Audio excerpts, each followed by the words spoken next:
Hello everyone, welcome to my channel Abha English classes. इस video में हम रेनबो पार्ट 2 का प्रो सेक्शन का थर्ड चैप्टर पढ़ने वाले हैं, जिसका नाम है अ पिंच ऑफ स्नफ। अगर मेरे चैनल को सब्सक्राइब नहीं किया है तो प्लीज सब्सक्राइब कर दीजिए एंड वीडियो अच्छी लगे तो प्लीज लाइक कर दीजिए और शेयर कर दीजिए, ठीक है। और नोटिफिकेशन दबा दीजिएगा ताकि आपको नेक्स्ट वीडियो का नोटिफिकेशन मिल सके। तो स्टार्ट करते हैं अ पिंच ऑफ स्नफ, जिसके राइटर है मनोहर मालगवंकर। अ पिंच ऑफ स्नफ का मतलब होता है, स्नफ का मतलब होता है सूंघने, ठीक है। मतलब एक टाइप का सूंघने वाला जिसको नशा करने के लिए यूज किया जाता है, ठीक है, उसका एक पिंच, ठीक है। अब स्टार्ट करते हैं, पहले इंट्रोडक्शन देख लेते हैं, उसके बाद चैप्टर स्टार्ट करेंगे। मनोहर मालगवंकर, बर्थ है इनका 1913, is a well known novelist and short story writer with over 25 publications, ठीक है। ये कौन है? मनोहर मालगवंकर एक वेल नोन यानी जाने माने नॉवेलिस्ट है, यानी साहित्यकार है, नॉवेलिस्ट है, उपन्यासकार है और एक शॉर्ट स्टोरी राइटर है, मतलब कि लघु कथा लिखने वाले हैं, जिनका खुद का 25 पब्लिकेशन है, ठीक है। His important works include distance drum. उनके जो इम्पोर्टेंट वर्क्स है, मतलब उनकी जो रचनाएं हैं, वो है distance drum, the princess, a band in gangs and Bombay beware, ठीक है। ये सारे उनके इम्पोर्टेंट रचनाएं हैं, उनकी महत्वपूर्ण रचनाएं हैं। The present short story a pinch of snuff taken from contemporary India short stories in English, ठीक है। तो अ पिंच ऑफ स्नफ ये इस बुक से लिया गया है, contemporary India short story in English, is full of wit and adventure. और ये जो story a pinch of snuff, ये full of wit and adventure. Wit का मतलब होता है यहाँ पे चालाकी, और एडवेंचर का मतलब होता है रोमांच से भरा हुआ यह स्टोरी है। The reader's excitement is built up through the accuracy and the profound comedy of मालगवंकर's narrative। मतलब जो मनोहर मालगवंकर है, उनकी नैरेटिव, उनके जो मतलब कहानी बोलने का, जो लिखने का जो अंदाज है, उससे जो रीडर्स हैं, जो पाठक है, जो स्टोरी को पढ़ने वाले हैं, उनके अंदर बहुत सारा उत्साह बिल्ड होता है, उत्साह उत्पन्न होता है, ठीक है, उनकी इस स्टाइल से, ठीक है। तो स्टार्ट करते हैं अ पिंच ऑफ स्नफ को। मदर अनाउंसमेंट शुक मी। मदर की अनाउंसमेंट ने मुझे हिला दिया। शुक यहाँ पे सेक का वर्ब टू है, यहाँ पे शुक, ठीक है। नानू कमिंग, शी सेड। नानू का कार्य है, उन्होंने कहा। Oh my God, I said, मैंने कहा oh my God. Could not we send him a wire saying we are living and that I am transferred or something. तो फिर ये राइटर बोल रहे हैं कि क्या हम लोग उनको ये मैसेज नहीं बोल सकते कि हम लोग यहाँ से जा रहे हैं, ऐसा कुछ कि मेरा ट्रांसफर हो गया है, इस टाइप का हम कोई बहाना नहीं बना सकते। तो थर्ड जो पैराग्राफ है उसको देख लेते हैं। No dear, mother said. Mother ने कहा नहीं, बिल्कुल नहीं। He must be already on the train. वो अभी तक तो वो ट्रेन में भी, मतलब ट्रेन पे चढ़ भी गए होंगे। बिसाइड्स, सी एडेड रिजोरिंगली। रिजोरिंगली का मतलब होता है आश्वासन देते हुए, ठीक है। मतलब उन्होंने कहा, आश्वस्त होकर ये बोला, he says he can not stay here for more than 2 or 3 days। उन्होंने ये कहा है कि वो 2 या 3 दिन से ज्यादा यहाँ पे नहीं रुकेंगे। What is he coming to Delhi for in this heat? फिर नरेटर ने पूछा कि वो इस गर्मी में दिल्ली क्यों आ रहे हैं। He wants to see ministers। फिर उनकी मदर बोलती है कि वो कुछ मिनिस्टर, मंत्रियों से मिलने के लिए आ रहे हैं। What? तो फिर नरेटर बोलते हैं what, क्या? That means he will be here for weeks। तो इसका मतलब ये हुआ कि वो यहाँ पे हफ्तों भर रह सकते हैं। Minister don't see people for weeks, months. Oh my God, कि जो मंत्री होते हैं वो लोगों को सप्ताह, महीनों भर में नहीं देखते हैं। ओह माय गॉड, ठीक है। नेक्स्ट देखते हैं 7 paragraph. If your Nanu Kaka wants to see a minister, अगर तुम्हारे नानू काका अगर किसी मिनिस्टर या किसी मंत्री से मिलना चाहते हैं, I am sure he will manage to see him. मुझे ये विश्वास है कि वो किसी न किसी तरह से मैनेज कर लेंगे, मतलब व्यवस्था कर लेंगे मिलने की। मदर सेड, मदर ने कहा, any time of the day और नाइट, किसी भी दिन के किसी भी समय और रात में भी किसी भी समय। नेक्स्ट है 8। Mother has always been very loyal to her side of family and after all, नानू काका is her brother। फिर बोल रहे नरेटर कि मदर जो है, मेरी माँ जो है, वो अपने फैमिली, मैंने उनकी जो साइड के जो फैमिली मेंबर्स हैं उनसे काफी लॉयल रही हैं, काफी वफादार रही हैं। और आफ्टर ऑल जो भी हो, नानू काका उनके भाई थे, ठीक है। आई ऑन द अदर हैंड, और मैंने दूसरी तरफ, मैं may have something of a complex about minister, लेकिन मेरे मन में जो मिनिस्टर हैं, जो मंत्री हैं, उनके लिए काफी जटिल भावना है, मतलब मुझे उन पे विश्वास नहीं होता कि वो लोगों से जल्दी मिलेंगे। Sorry. I am an under secretary on probation, मैं अंडर सेक्रेटरी यानी अवर सचिव हूँ, ऑन प्रोवेशन यानी प्रवीक्षा पर। प्रवीक्षा का मतलब होता है कि आपको उस पोस्ट पे रखा गया आपको टेस्ट करने के लिए, ठीक है, कि आप उस जो जिस पद पे आपको रखा गया उसका काम ठीक से कर रहे हैं, एक तरह से आपको एक टेस्ट किया जा रहा है, ठीक है।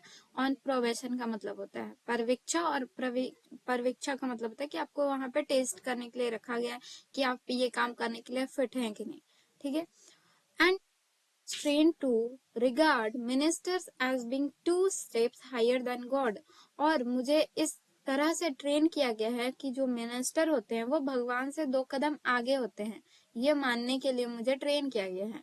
The secretaries being just 1 step higher, और जो सेक्रेटरी हैं वो भगवान से सिर्फ 1 कदम हायर होते हैं, ठीक है। तो यहाँ पे बोल रहे हैं, जो राइटर हैं वो बोल रहे हैं कि मुझे मिनिस्टर के बारे में बहुत ज्यादा मतलब कॉम्प्लेक्स है मेरे मन में, मतलब उनके बारे में ठीक भावना नहीं है मेरी, क्योंकि वो लोगों से जल्दी नहीं मिलते हैं, और मैं एक अंडर सेक्रेटरी ऑन प्रोवेशन हूँ, ठीक है, अभी परीक्षा पे हूँ, और मुझे इस प्रकार से ट्रेन किया गया है कि मिनिस्टर जो होते हैं वो भगवान से 2 कदम आगे होते हैं, जबकि जो सेक्रेटरीज होते हैं वो 1 कदम आगे होते हैं। नेक्स्ट है 9, देखते हैं। I was waiting on the platform when the train came in, मैं प्लेटफॉर्म पे इंतजार कर रहा था, मतलब स्टेशन पे, रेलवे स्टेशन पे मैं इंतजार कर रहा था जब ट्रेन आई।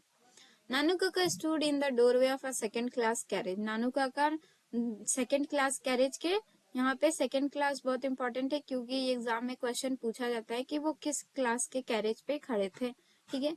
तो नानू काका सेकंड क्लास कैरेज के डोर पे खड़े थे। अ स्ट्राइकिंग फिगर, एक बहुत ही मतलब प्रतिभावान उनके जो आकृति थी, व्हाइट हेयर, उनके सफेद बाल थे, विद एन इम्प्रेसिव मोस्टैच, और एक मतलब छाप छोड़ने वाली उनकी मूछें थी। He still wears the old fashioned knee length black coat, वो ओल्ड फैशन के कपड़े पहनते थे जिसमें नी लेंथ यानी घुटनों तक का उनका कोट था, ब्लैक कोट था। एंड द रेड सिल्क पुर्जी, और उन एक रेड सिल्क पुर्जी थी, मतलब यहाँ पे जैसा कि आपको दिख रहा होगा, यहाँ पे फिगर में इसको बोलेंगे ऑफ द डेकनी ब्राह्मण, जो कि डेकनी ब्राह्मण में जहाँ मतलब इस टाइप के जहाँ कपड़े पहने जाते हैं, डेकनी ब्राह्मण जैसा कपड़े पहनते हैं उस टाइप के। एंड रैप अ व्हाइट अंगोछा, और उन्होंने एक सफेद अंगोछा अराउंड हिज शोल्डर, वो उन्होंने अपने कंधों के आसपास एक अंगोछा लपेटा हुआ था। नेक्स्ट है 10, देखते हैं। एज आई वेंट अप, जैसे ही मैं गया, ही हैंडेड मी अ बास्केट, उन्होंने मुझे एक बास्केट पकड़ा दिया, टोकरी पकड़ा दिया। टेक दिस आउट, इसे लो, क्विक, ही विस्पर्ड, वो मतलब भुनभुनाए, वो धीरे धीरे फुसफुसा के बोले कि इस पकड़ो, और I will join you outside the station, मैं तुम्हें स्टेशन के बाहर मिलता हूँ। आई आस्क्ड नो क्वेश्चन, मैंने कोई क्वेश्चन नहीं पूछा। I tuck the basket under my arm and turn only to bump into a enormous Marwari woman who had her head covered in a burqa, ठीक है। मैंने उस बास्केट को अपने हाथ में पकड़ा एंड टर्न, और जैसे ही मुड़ा, मैं एक मारवाड़ी वुमन, एक इनॉर्मस का मतलब होता है एक भारी भरकम या फिर विशाल, एक मारवाड़ी वुमन से टकरा गया। बम्प का मतलब होता है टकराना। हु हैड हर हेड, जिसने अपना जो सर है वो बुर्का से कवर किया हुआ था, ढका हुआ था। But my apologies were drowned by the strange sound emitting from the basket, और मेरी अपोलॉजीज का मतलब होता है मेरी क्षमा याचना, जैसे ही मतलब मेरे मन में आया कि मुझे ऐसा क्षमा मांगना चाहिए, मुझे माफी मांगनी चाहिए, तो वो मेरे जो क्षमा था वो दब गया। ड्राउंड का मतलब वो दब गया बाय द स्ट्रेंज साउंड, एक अनजान आवाज की वजह से जो आ रही थी। कहाँ, इनमेटिंग का मतलब होता है आना, ठीक है, बाहर आना। फ्रॉम द बास्केट, जो साउंड है एक बहुत अजीब सी आवाज जो कि बास्केट से बाहर आ रही थी। The protest of an outraged kitten, और वो आवाज थी किटन की, बिल्ली की बच्चे की प्रोटेस्ट की, मतलब वो बाहर आने के लिए ऐसे छटपटा रहा था और आवाज निकाल रहा था, स्पिट स्ट्रप्स म्यू म्यू, ये आवाज निकाल रहा था, ठीक है। और इस आवाज की वजह से मैं उस लेडी से जो माफी मांगना चाहता था वो दब गया, मेरी माफी, ठीक है। नेक्स्ट देखते हैं 12। आई डग्ड एंड रन, ठीक है, मैं झुका और भागा। and mingled with the crowd and squeezed through the gate in the wake of a Sikh marriage party. और mingled मतलब होता है कि मिल गया, मैं उस क्राउड में मिल गया, मैं वहां से मुड़ा और भागा और उस भीड़ में मिल गया। एंड स्क्वीज, स्क्वीज का मतलब होता है निचोड़ना, ठीक है। और उस भीड़ में मैं निचोड़ के मतलब इतनी भीड़ थी कि मैं उसमें ऐसा लग रहा था कि निचोड़ा आ रहा हूँ।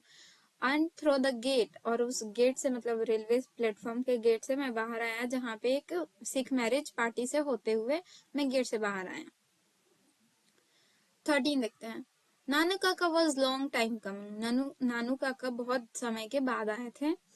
The station yard was nearly empty, जो स्टेशन यार्ड था मतलब स्टेशन का जो पूरा स्टेशन था वो खाली हो चुका था ऑलमोस्ट। एंड द लास्ट टांगा हैड गॉन, और जो लास्ट टांगा था वो भी चला गया था। व्हेन ही इमर्ज, जब वो आए। एस्कॉर्टेड बाय अ फॉनिंग टिकट इंस्पेक्टर, फॉनिंग का मतलब होता है चापलूस, ठीक है। और एस्कॉर्टेड का मतलब होता है कि रक्षा देने वाला, ठीक है। वो एक चापलूस के साथ आए, चापलूस टिकट इंस्पेक्टर के साथ आए।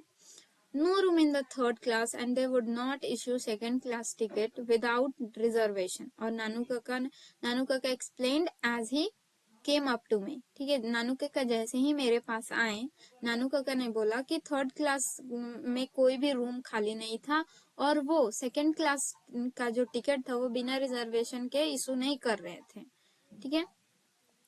Had to travel second on a third class ticket, और इसलिए मुझे सेकेंड क्लास में ट्रेवल करना पड़ा थर्ड क्लास के टिकट पे। But it was all arrange quite amicably, और यहाँ पे एमिकेबली का मतलब होता है सौहार्दपूर्ण या ठीक ढंग से, ठीक है। और इसलिए मुझे सेकेंड क्लास में ट्रेवल करना पड़ा मुझे थर्ड क्लास के टिकट पे, लेकिन जो सारी चीजें वो अच्छे ढंग से अरेंज हो गई, मैनेज हो गई, ठीक है। सच ए नाइस यंग मैन, कितना अच्छा यंग मैन है, कितना अच्छा है वो टीसी, ठीक है। How nice young man the TC. You saw you saw how he even came right out with me, तुमने देखा कि वो कैसे मेरे साथ आया। So that there should be no trouble, ताकि कोई मुसीबत ना हो। ट्रबल का मतलब होता है मुसीबत, कोई मुसीबत ना हो। The kitten of course travel for free, how is it. और उन्होंने कहा कि जो किटन है, जो बिल्ली का बच्चा है, उसने फ्री में ही ट्रेवल कर लिया, कैसा है वो। 15 very quite I said, perhaps it dead I thought hopefully, मैंने बहुत धीरे से कहा कि वो शायद मर चुका होगा। और आई थॉट होपफुली, मुझे ऐसा लगता है कि मतलब उन्होंने कहा कि ऐसा ना हो तो अच्छा है, लेकिन मुझे ऐसा लगता है कि वो मर चुका होगा, बहुत धीरे से। We got into the car, हम कार में गए। And even before I had change into second gear, और जब तक कि मैं सेकंड गियर में चेंज करता, नानू काका आस्क, नानू काका ने पूछा, when have you arrange for the minister to see me, तुमने कब अरेंज मतलब तुमने कब मुझे मिलवाने के लिए अरेंज किया है मिनिस्टर से, मतलब किस दिन का डेट तुमने दिया है मुझे मिलाने के लिए मिनिस्टर से। Can't stay here for more than 2 days, 3 at the most, मैं यहाँ पे 2 दिन से या 3, ज्यादा से ज्यादा 3 दिन से ज्यादा मैं यहाँ नहीं रुक सकता। It was the time for frankness, मतलब ये जो टाइम था ये था कि मैं उनसे खुल के बात करूं। लुक अंकल, देखो अंकल, आई सेड, मैंने कहा, I am merely N under secretary on probation, मैं बहुत मुश्किल से अंडर सेक्रेटरी हूँ और वो भी प्रोवेशन पे हूँ, ठीक है, प्रवीक्षा पे हूँ। And it is more than my job is what to go asking for interviews with minister, और ये मेरे जॉब यानी जो मैं जॉब करता हूँ ये इस चीज से बाहर है, मतलब मेरे लेवल से ये चीज बाहर है कि मैं मिनिस्टर को जाके पूछूं कि मतलब किसी से मिलने के लिए, ठीक है। ये मेरे जॉब के लेवल से ही आगे, मतलब बहुत दूर की बात है कि मैं उनसे जाके पूछूं कि आपको इनसे मिलना है कि नहीं, ठीक है। ये मतलब मेरे पहुंच से बाहर है। सो इस वीडियो में हम यहीं तक रखेंगे, नेक्स्ट वीडियो में हम 18 से कंटिन्यू करेंगे। आई होप आपको अच्छे से समझ में आया होगा। वीडियो कैसा लगा प्लीज कमेंट करके बताएं, और चैनल को सब्सक्राइब नहीं किया है तो प्लीज सब्सक्राइब कर दीजिए। Thank you for watching.